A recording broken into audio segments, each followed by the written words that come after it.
በኢትዮጵያ እጅግ አሳዛኝ ጉዳዮች ከጊዜ ወደ ጊዜ መሰማታቸውን እንደቀጠሉ ነው። የዓለም እግር ኳስ ቤተሰቦች በአስደናቂው የዓለም ዋንጫ ላይ ትኩረታቸውን አድርገው እንግዲህ ዓለም በከፍተኛ የስፖርት መዝናናት ውስጥ ይገኛል። እኛ ግን በጣም በአሳዛኝ ሁኔታ ዳኞችን ሜዳ ለሜዳ እያባረርን እየደበደብን እንገኛለን። ይህ አሳፋሪ ሁኔታ ነው። በጅማ ስታዲየም ያየነውም ይህንን ጉዳይ ነው። ሰሞኑን በማህበራዊ ሚዲያ ላይ እየተዘዋወረ ያለው ምስል እንደሚያሳየው ዳኛውን በከፍተኛ ሁኔታ አካላዊ ጥቃት እያደረሱበት ተመልክተናል። ይህ በጣም አሳፋሪ ጉዳይ ነው።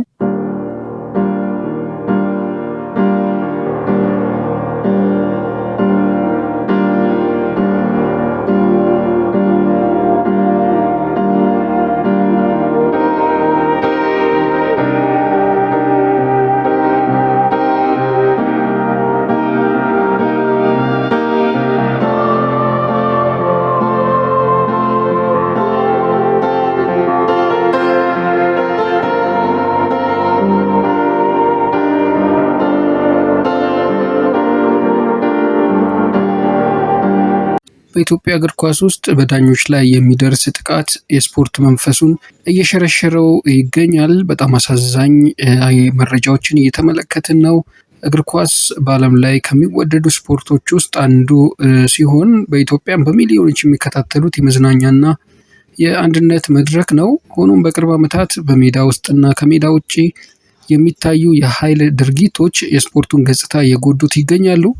በተለይ ዳኞች ላይ የሚደርስ የአካልና የቃል ጥቃት በስፖርቱ ውስጥ ያለውን የሕግ የበላይነትና የፍትሃዊነት ውድድር መርህን ወደ ፈተና እየወሰደው እንደሚገኝ እየተመለከትን ነው።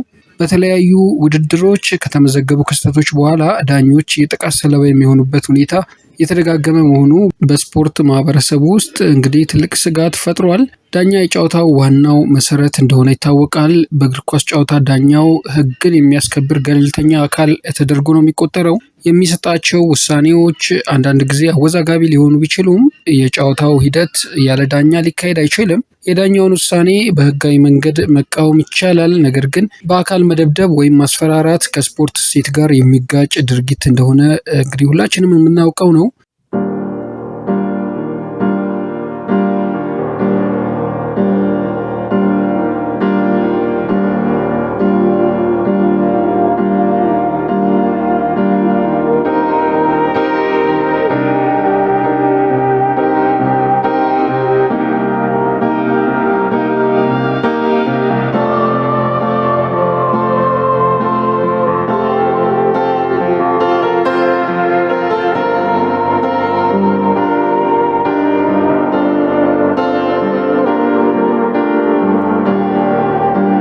ጥቃቱ ለምን እየተደጋገመ መጣ የሚለው በኢትዮጵያ እንግዲህ ብዙ ምክንያቶች ይጠቀሳሉ። ሰሞኑን በጅማ ስታዲየም ጨዋታ መካከል ዳኛውን እያሳደዱ ሲደበድቡ በማህበራዊ ሚዲያ ላይ በተደጋጋሚ እየተዘዋወረ ክስተት ሆኖ በርካቶችን አሳዝኗል። ይህ ጥቃት ለምን እየተደጋገመ መጣ የሚለውን እንግዲህ በርካቶች በጥናት ጭምር መፈተሽ አለበት ቢሉም አንዳንድ ማስረጃዎችን ፈተሽ ማድረግ የሚገባ ይመስላል።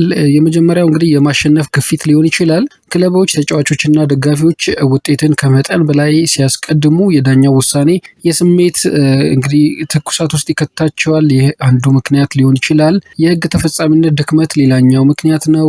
ጥቃት ፈጽመው በቂ ቅጣት ካልተወሰደባቸው ወይም ህጉ በእኩል ካልተፈጸመ እንዲያሉ ክስተቶች ሊደጋገሙ ይችላሉ። በተለይ በኢትዮጵያ እግር ኳስ ላይ ይህ ጉዳይ በተደጋጋሚ እየታየ ችል ተብሎ መታለፉ እንግዲህ ለዚህ አሳዛኝ ክስተት አንድ ምክንያት ሊሆን ይችላል ማለት ነው። በተደጋጋሚ እንደዚህ አይነት ክስተቶች ቢፈጸሙም ይህ ነው የሚባል እርምጃ ሲወሰድ እየታየን እንዳልሆነ በርካቶች ይስማሙበታል። ምንም አይነት ሁኔታ ከፌዴሬሽኑ በዚህ አይነት ሁኔታ ላይ መረጃዎች እየሾለኩ አይገኙም ማለት ነው።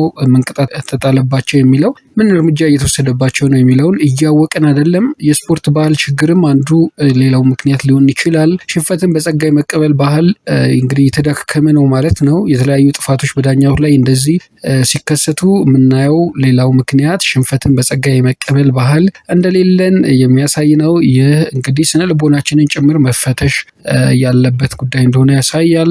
በስፖርቱ ላይ ይሄ ከፍተኛ ተጽዕኖ እንደሚያሳድር ይታመናል። ዳኞች የማይጠበቁበት ውድድር ታማኒነቱን እንደሚያጣ በጊዜ ሂደት ውሎ አድሮ ወደዚህ አይነት ጉዳይ ውስጥ እንደሚገባ ይታወቃል። ብቁ ዳኞች ሙያውን ሊተው ይችላሉ ማለት ነው፣ ሊወጡ ይችላሉ ከሙያው። ወጣት ዳኞችንም ለመምረጥ ይፈራሉ ዳኞች ወደዚህ ለመግባት፣ ወጣቶች ወደ ዳኝነት ስፖርት ለመሳብ ላይሞክሩ ይችላሉ። የስፖርቱን ጥራት በረጅም ጊዜ ይጎዳል። በተጨማሪም የውጭ ባለሀብቶች፣ ስፖንሰሮች፣ የስርጭት ተቋማት በደህንነት ስጋት ምክንያት ከውድድሩ ሊርቁ ይችላሉ። የተቋማት ኃላፊነት እንግዲህ ምንድን ነው፣ እስከምን ድረስ ነው የሚለውን መፈተሽ አለበት። የኢትዮጵያ እግር ኳስ ፌዴሬሽን፣ የሊግ አዘጋጆች፣ ክለቦችና የጸጥታ አካላት የዳኞችን ደህንነት በጥብቅ ማስጠበቅ አለባቸው። በጨዋታ ቀን የደህንነት ዝግጅት ከመጀመሪያው ሰዓት ጀምሮ እስከ ዳኞች ከስቴዲየም መውጣት ድረስ ሊኖር እንደሚገባ ይታመናል። የደጋፊዎች ሚናም እዚሁ ጋር ተያይዞ የሚነሳ ነው። ደጋፊዎች የስፖርቱ ሕይወት ናቸው ማለት ይቻላል። ሆኖም ስሜት በቁጣ ሊተካ ይችላል። በዚህም ውድድሮች ወደ ግጭት ይለወጣሉ። ደጋፊዎች የዳኛውን ውሳኔ ባይስማሙበትም በሰላማዊ መንገድ ሊገልጹ ይገባል። የሌሎች ሀገራት ተሞክሮን ስንመለከት በብዙ ሀገራት በዳኛ ላይ የአካል ጥቃት ሲፈጸም ከባድ የስፖርት ቅጣቶች ይተላለፋሉ። ክለቦች ከገንዘብ ቅጣት እስከ ከሜዳ ውጭ ያለ ተመልካች ጨዋታ ማድረግ ወይም ነጥብ መቀነስ ድረስ የሚደርሱ እርምጃዎች ይወሰዱባቸዋል። ይህም ጥፋቱን ለመከላከል አስተዋጽኦ ያደርጋል። በእኛ ሀገር ሁኔታ ምን መደረግ አለበት የሚለውን እንግዲህ ለመጠቆም ያህል በዳኞች ላይ ለሚፈጸም ጥቃት የማያወላውል ቅጣት መወሰን አግባብ ይመስላል። የስታዲየም ደህንነትን ማጠናከር ይገባል። ተጫዋቾችና አሰልጣኞች ለስፖርታዊ ስነ ምግባር ስልጠና እንዲያገኙ ማድረግም ሌላው እንግዲህ የሚመከር መፍትሄ ነው። ደጋፊዎችን ስለ ስፖርት እሴቶች በተከታታይ ማስተማርም ይገባል። ክለቦች ደጋፊዎቻቸው በሚፈጽሙት ጥፋት ላይ ኃላፊነት እንዲወስዱ ማድረግም ተገቢ ነው። እንግዲህ በአጠቃላይ በዳኞች ላይ የሚፈጸም ጥቃት የአንድ ሰው ችግር ብቻ አይደለም። የስፖርቱን ታማኒነት፣ የውድድር ፍትሐዊነት እንዲሁም የሀገርን የስፖርት ገጽታ የሚነካ ጉዳይ ነው። ውድድር በስሜት ሊታጀብ ይችላል። ጥቃት ግን ፈጽሞ ሊታገሱት የሚገባ ጉዳይ አይደለም። ዳኞች በደህንነት ስራቸውን ሲከውኑ ብቻ ነው እንግዲህ የስፖርት ፍትህና የውድድር ጥራት የሚጠበቀው። ስለዚህ ፌዴሬሽኖች፣ ክለቦች፣ ተጫዋቾች፣ ደጋፊዎች እንዲሁም የመንግስት አካላት በጋራ በመስራት የጥቃት ባህልን ማስቆም ይኖርባቸዋል።